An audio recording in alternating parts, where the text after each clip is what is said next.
தமிழக முன்னாள் முதலமைச்சர் ஜெயலலிதாவின் 77வது பிறந்த நாளை முன்னிட்டு மாபெரும் கைப்பந்து போட்டி கழக துணை பொதுச் செயலாளர் KP முனுசாமி தொடங்கி வைத்தார். கிருஷ்ணகிரி மாவட்டம் ஓசூர் அருகே உள்ள கிளமங்கலத்தில் KLM ஸ்போர்ட்ஸ் கிளப் சார்பில் தமிழக முன்னாள் முதலமைச்சர் செல்வி ஜெயலலிதா அவர்களின் 77வது பிறந்த நாளை முன்னிட்டு மாபெரும் கைப்பந்து போட்டிகள் இன்று தொடங்கியது. சிறப்பு அழைப்பாளர்களாக கலந்து கொண்ட அதிமுக கழக துணை பொதுச் செயலாளர் வேப்பனஹள்ளி சட்டமன்ற உறுப்பினர் KP முனுசாமி அவர்கள் முதல் பந்தை அடித்து கைப்பந்து போட்டிகளை தொடங்கி வைத்தார். அதன் பின்பு தொடர்ச்சியாக நடந்த கைப்பந்து போட்டிகளை KP முனுசாமி மற்றும் தமிழக முன்னாள் அமைச்சர் பாலகிருஷ்ண ரெட்டி ஆகியோர் பார்வையிட்டனர்.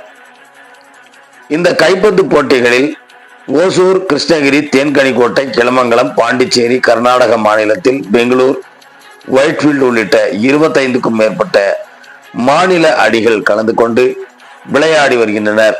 இந்த கைப்பந்து போட்டிகளில் வெற்றி பெறும் அணிகளுக்கு முதல் பரிசாக ரூபாய் 50,000 ரொக்கமும் மற்றும் கோப்பை சான்றிதழ்கள், இரண்டாம் பரிசாக 40,000 ரொக்கப்பணமும் மற்றும் கோப்பை சான்றிதழ்கள், மூன்றாவது பரிசாக 30,000 ரூபாய் ரொக்கப்பணமும், நான்காவது பரிசாக 20,000 ரூபாய் பணமும், ஐந்தாவது பரிசாக 10,000 ரூபாய், ஆறாவது பரிசாக 5,000 ரூபாய், ஏழாம் பரிசாக 3,000 ரூபாய் மற்றும் கோப்பைகள், சான்றிதழ்கள் ஆகியவை வழங்கப்பட உள்ளனர்.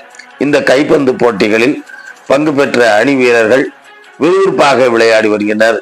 இதனை விளையாட்டு அலுவலர்கள், பொதுமக்கள், கட்சியினர்கள் என ஏராளமானோர் கலந்து கொண்டு ரசித்து வருகிறார். இதில் ஓசூர் மாநகராட்சி மாமன்ற உறுப்பினர் மண்டல தலைவர் JP என்கிற ஜெயபிரகாஷ், அம்மா பேரவை மாவட்ட செயலாளர் சிட்டி ஜெகதீஷ், ஓசூர் முன்னாள் நகர செயலாளர் பால்நாராயணன், பிரபல தொழிலதிபர், அதிமுக கழக MGR மன்ற மாவட்ட செயலாளர் ராமமூர்த்தி, கிளமங்கலம் பேரூராட்சி முன்னாள் தலைவர், மாவட்ட சிறுபான்மை அணி தலைவர் சையத் ஹசேன் மற்றும் கிளமங்கலம் நகர செயலாளர் மஞ்சுநாத், ஒன்றிய செயலாளர் ஜெயபால், முன்னாள் ஒன்றிய செயலாளர் கிருஷ்ணன், நகர அவைத் தலைவர் திம்மராயப்பா உள்ளிட்ட ஏராளமானோர் கலந்து கொண்டனர் என்பதும் குறிப்பிடத்தக்கது.